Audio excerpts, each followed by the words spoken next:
Kini Kandang Uang memiliki beberapa sistem yang tergabung dalam satu portal, yaitu kandanguang.com. Nah, di situ teman-teman bisa mendapatkan berbagai info terkait dengan artikel peternakan, video tutorial, kemudian toko online, info pelatihan gratis, dan juga info pelatihan yang ada di Kandang Uang. Untuk mendapatkan info lebih detail lagi, teman-teman bisa lakukan login dan klik tutorial peternakan secara gratis. Oke, silahkan dikunjungi di www.kandanguang.com. Apabila kita mengamati pada hari ini kemudian ada kelainan, maka kita bisa merunut ke hari-hari sebelumnya, di mana kita sebelumnya melakukan pemberian apa atau melakukan perlakuan apa terhadap ternak-ternak kita. Ternak kita ini mengalami dehidrasi atau tidak itu cukup mudah. Caranya kita tinggal mencubit saja ternak kita ya, dicubit saja kulitnya seperti ini. Nah, apabila saat kita cubit, kulit itu kembali ke posisi semula kurang dari 3 detik, maka itu masih dikatakan normal ya.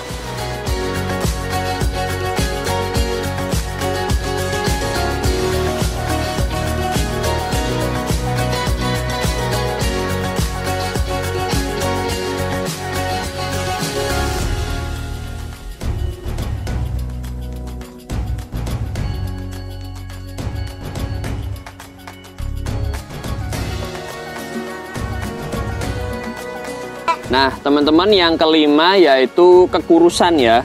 Jadi kalau misalnya kita tahu ternak kita itu kurus atau tidak, itu bisa menggunakan acuan BCS atau Body Condition Score. Biasanya antara skor 1 sampai 5 yang sering digunakan ya.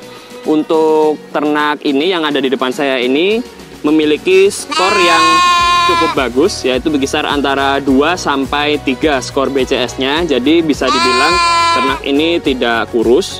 Namun perlu diperhatikan untuk ternak-ternak yang mengalami kekurusan antara memiliki BCS 1 sampai 2, maka perlu diantisipasi apabila belum diberikan obat cacing. Biasanya seperti itu ya. Jadi penyebab kekurusan itu banyak, salah satunya yaitu cacing ataupun parasit yang menginfeksi ternak kita.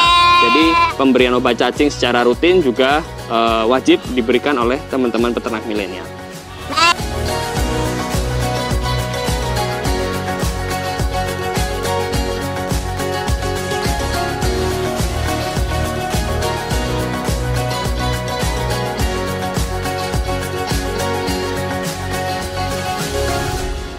Nah, yang ke-6 yaitu apakah ada luka-luka pada ternak kita ya teman-teman.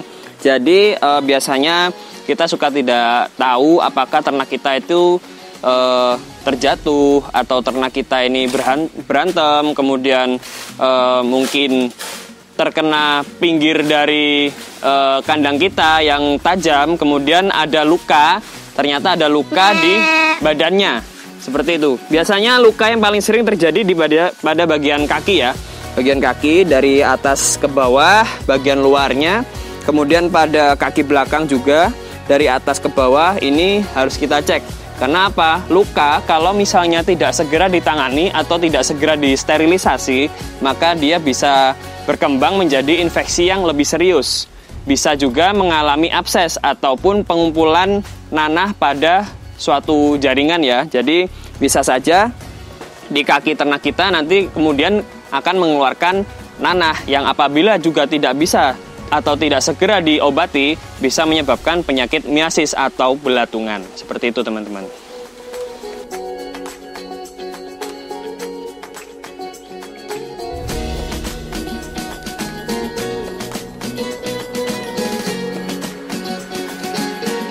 Nah, yang terakhir yaitu kelainan tubuh ya teman-teman. Jadi untuk memeriksa adanya kelainan tubuh tidak hanya melalui penglihatan kita saja, tapi bisa juga kita raba pada bagian-bagian tubuh yang mengalami kelainan itu tadi. Misal ya, kelainan yang paling mudah kita lihat itu adalah kebengkakan. Bisa kebengkakan pada bahu, pada kaki, ataupun pada di bawah rahang bawahnya itu juga biasa sering terjadi kebengkakan ya. Tapi kebengkakan itu juga penyebabnya berbeda-beda. Selain kebengkakan, kelainan yang lain yang bisa kita temui yaitu kepincangan. Nah, kenapa kepincangan? Karena pincang itu istilahnya tidak dapat kita raba, tidak dapat kita lihat hanya pada saat ternak kita berdiri, tapi juga dilihat waktu ternak kita sedang berjalan. Kita akan coba melihat bagaimana cara jalan ternak yang normal dengan yang pincang gitu. Kita harus bisa membedakan seperti itu.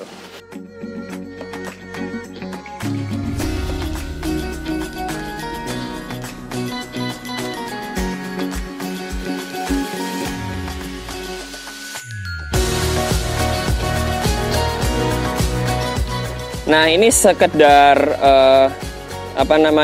intermezzo. Jadi cara untuk menghandling atau menggendong ya, menggendong ternak yang baik adalah seperti ini. Jadi kita menahan kedua kaki depan dan kedua kaki belakangnya seperti ini. Jadi dia tidak terlalu banyak bergerak ya, seperti itu teman-teman. Nanti bisa diaplikasikan langsung.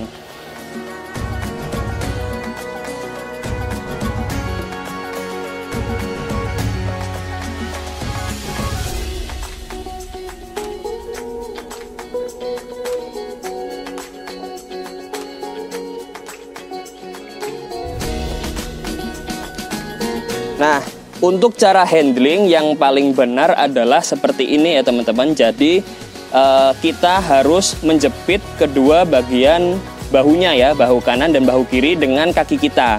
Jadi setelah kita jepit seperti ini, ternak cenderung akan tidak banyak bergerak ya, dan kita bisa langsung memeriksa bagian-bagian tubuh ternak yang kita rasa memiliki kelainan. Nah, sekarang kita akan coba lihat cara berjalan dari domba ini.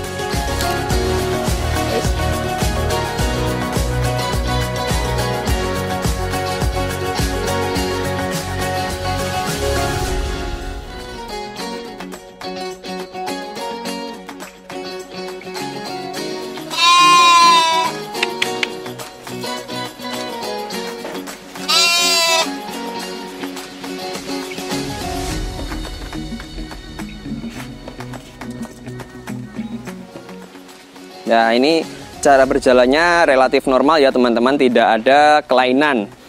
Sayang sekali kami tidak bisa memberikan contoh adanya domba yang pincang karena alhamdulillah di sini dombanya tidak ada yang pincang atau sehat semua teman-teman. Nah, seharusnya pincang itu seperti halnya teman-teman ketahui ya, seperti halnya pada manusia. Jadi seringkali domba mengangkat salah satu kakinya yang mengalami kesakitan untuk sekedar langsung dialihkan ke kaki selanjutnya yang kaki yang sehat. Jadi seperti halnya manusia lah, sama saja. Jadi domba, kambing maupun sapi juga seperti itu. Nah teman-teman, itu tadi sekilas mengenai pemeriksaan kesehatan umum terhadap ternak kita ya, terutama untuk kambing, sapi maupun domba. Mudah sekali untuk diaplikasikan dan kunci dari kesehatan ternak kita adalah pada diri peternak sendiri. Apakah mau dan rajin untuk mengecek kesehatannya setiap hari atau tidak, itu merupakan pilihan dari teman-teman peternak milenial sekalian. Saya Dr. Ewan Sultan, terima kasih dan salam peternak milenial.